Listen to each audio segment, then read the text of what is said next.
News 8 Storm Team forecast today. Showers, drizzle this morning, some breaks in between the rain though. Warm and breezy, feels like a summer morning. In some spots, temperatures 20 degrees warmer than they were yesterday at this time.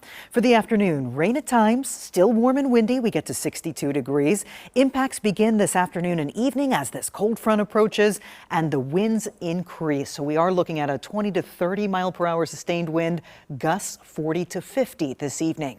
Tonight, impacts still continue because the winds will slowly die down overnight. The wind advisory is still in effect. We could see a stray snow shower, temperatures falling to the 30s early tomorrow morning. So tomorrow's going to be quite a change. We only get to the low 40s for our highs. But with this persistent breeze, it's going to feel like the 30s for most of the day, even 20s in the morning. So kind of a welcome back to winter for one day tomorrow. Right now, live in York, you see some raindrops on our lens. It's 57 degrees.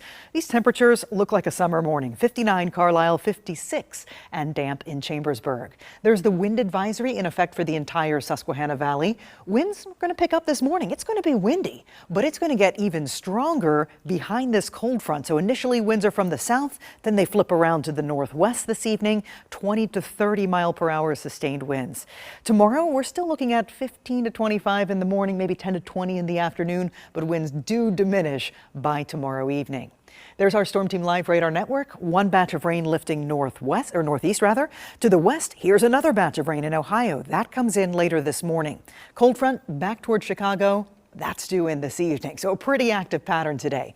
Not often in February you see a marginal risk of severe weather. Now, we're not expecting any kind of summertime severe weather. This is just highlighted for those strong wind gusts this evening. So let me show you the predictor. There's the cold front this evening. This is when we see the strongest winds, some brief heavy rain, and then it's out of here by 8 p.m. west to east. Tonight, there could be a snow shower in northwestern counties, but I don't think we see much. In fact, as we head into tomorrow, the clouds should clear. Winds will ease as high pressure builds in. There's the additional rainfall you can expect, a couple tenths of an inch to a half inch by the time it's all said and done here. 10-day forecast shows a cool down tomorrow, but not for long. We bounce back to the 50s and 60s next week.